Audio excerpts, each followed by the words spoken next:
इसलिए medical flight थी, ये लोग गए, उनको रेस्क्यू किया, फ्लाइट में बैठाया और वापस आने लगे। डॉल्फिन का जहाज़ है, डॉल्फिन का इकलौता टेल रोटर फेलियर हुआ है उस दिन।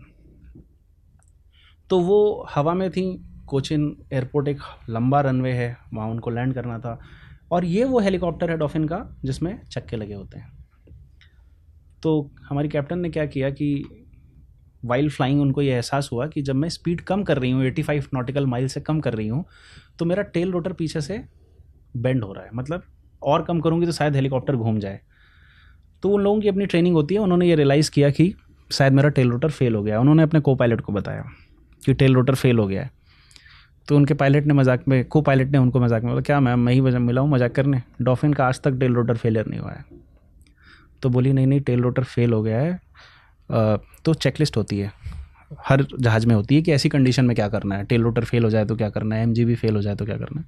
इन्होंने 85 नॉटिकल माइल से 85 nautical mile kilometre per hour में बताऊं तो ऑलमोस्ट 160-70 किलोमीटर पर आवर की स्पीड, इन्होंने वो स्पीड मेंटेन की। 15 मिनट चेकलिस्ट को पढ़ा, और जो मेरी कैप्टन ने मुझे बताया कि सर मैं जब ये सिमुलेटर पे कर रही थी, जो आर्टिफिशियल सिस्टम होता है जिस पे लोग प्रैक्टिस करते हैं, तो बोली मैं उसमें क्रैश कर गई थी।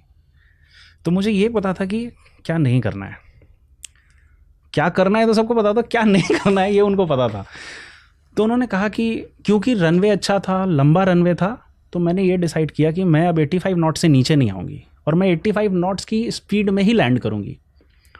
तो उन्होंने स्पीड मेंटेन करते हुए 85 नॉट्स प्लस यानी 170 किलोमीटर पर घंटे की रफ्तार से कोचीन एयरपोर्ट पर लैंड किया। लैंड करने के बाद वो स्पीड बहुत तेज़ थी, तो चक्के वाला हेलीकॉप्टर है तो वो चलते हुए आ रहा है। तो बोली जैसे मैं स्पीड कम कर रही हूँ, अब वो अपना रूप दिखाना चालू कर रहा है। तो रनवे से हेलीकॉप्टर डिरेल हो गया। अभी वो पीछे 2 लोगों के बारे में सोचिए जिनका सर फटा हुआ है, उनको तो यमराज सारी कोशिश कर रहा है ले जाने की। तो डिरेल होके वो नीचे कच्ची पट्टी पे उतर गया और सामने नाला था। But smart captain, smart training, उन्होंने खैर सक्सेसफुली ये लैंड किया। तो अब आप देखिए, जैसे इसमें टेक्निकलिटी थी कि 85 नॉट से कम नहीं करना है, तो आई एम श्योर उसी कंडीशन में भी कुछ ऐसा होगा जिसकी वजह से वो किया जाता। एक ऐसी और कहानी मैंने पढ़ी थी, हाँ, 4 धाम यात्रा चल रही थी उत्तराखंड के पहाड़ों में, हेलीकॉप्टर में दिल्ली की फैमिली थी, 11,000 वोल्ट की बिजली के तार टकराता है, टेल रोटर में तार उलझ जाती है और कॉकपिट में पायलट बैठी थी अनुपमा चौधरी, उन्होंने खेत में उतार दिया, सब जिंदा बच गए।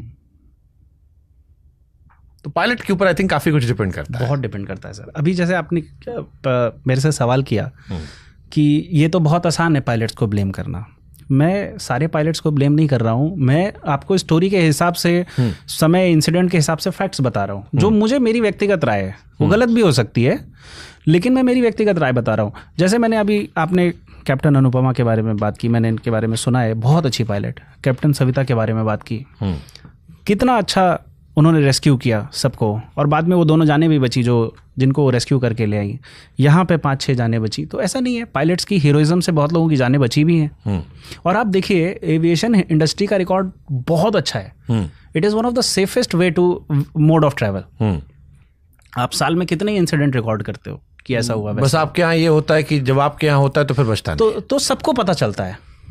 ऐसे तो जब हम लोग बैठे हैं तो ऐसा मानते हैं कि 76 मौतें पर डे हो रही हैं, ऐसा कुछ डेटा है, आपको पता होगा, रोड एक्सीडेंट में 76 मौतें। पर क्या वो इतना कॉमन हो गया है कि हम लोग उसके बारे में बात नहीं करते?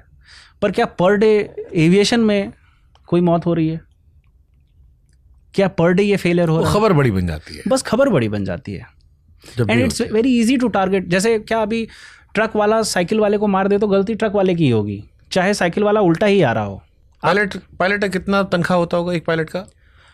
अलग अलग हेलीकॉप्टर पे, अलग अलग जेट्स पे अलग अलग तरीके से होता है, बट कम से कम कितनी तनख्वाह होती है? 4-5 लाख से शुरू होता है और 15-20 लाख तक जाता है। हमारे जो पायलट्स हैं वो 10 लाख के आसपास की रेंज। सारे पायलट अय्याश होते हैं? नहीं, पायलट लोग बहुत बदनाम है। नहीं, सारी एयरलाइन में जितना क्रू लोग मिलती है हम लोग को, और एक उन परसेप्शन बना है कि पायलट लोग ठरकी बहुत होते हैं। ऐसे तो अभिनेताओं के बारे में भी है, नेताओं के बारे में भी है, ऐसे तो नेताओं के बारे में भी है। कुछ 2, 5, 10 कीड़े मकोड़ों की वजह से आप पूरी इंडस्ट्री को ख़राब नहीं कह सकते।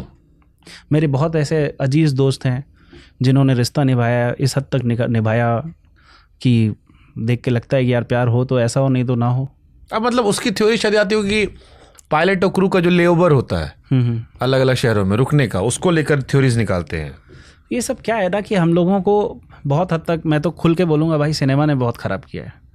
सिनेमा की स्टोरी में हम लोग 2-5 स्टोरी ऐसी देख के सेक्सुअलाइज कर देते हैं। ऐसा नहीं है। मैं देखता हूँ हमारे कई सारे पायलट्स, मेल फीमेल, एक साथ एक होटल में अलग अलग ऑब्वियसली डिफरेंट रूम्स होते हैं, रुकते हैं। हम लोगों की नज़र भी रहती है क्योंकि सब और भी टाइप के स्टाफ हैं, इंजीनियर हैं, ये है वो है। ऐसा नहीं होता है। ये मतलब 2-5 जगह कोई ऐसा किस्सा हो जाता होगा तो उसमें सबको नहीं ऐसे। सबसे डरावनी स्टोरी आपके हेलीकॉप्टर साथ क्या हुई आज तक? कोई किस्सा का सुनाना? मेरे एक पायलट हैं, उनका अगेन एक इंजन उनका काम करना बंद कर दिया था।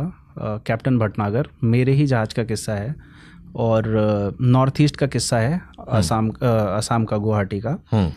और उन्होंने मुझे 20 दिन बाद फ़ोन करके डांटा, बोले मैंने इतना बड़ा रेस्क्यू किया और मैं मिड एयर मेरा इंजन काम करना बंद कर दिया और मैंने लैंड किया और आपने मुझे बधाई नहीं भेजी।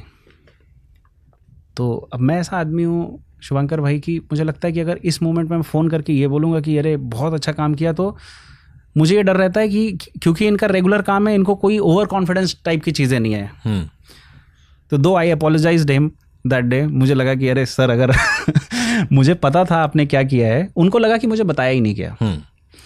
लेकिन शुभंकर भाई, मैं और आप, स्पेशली मैं एसी केबिन में बैठ के, मेरे हेलीकॉप्टर्स, मेरे पायलट जिनके भरोसे मैंने छोड़ रखा है, वो जो उनका हीरोइज्म है, वो मैं और आप दूर बैठ के इमेजिन भी नहीं कर सकते। मेरे लिए सबसे डरावना वही है जो बर्ड हिट हो रही थी, क्योंकि उसमें मैं था। बट वो तो ऐसी मल्टीपल सिचुएशंस फेस करते हैं।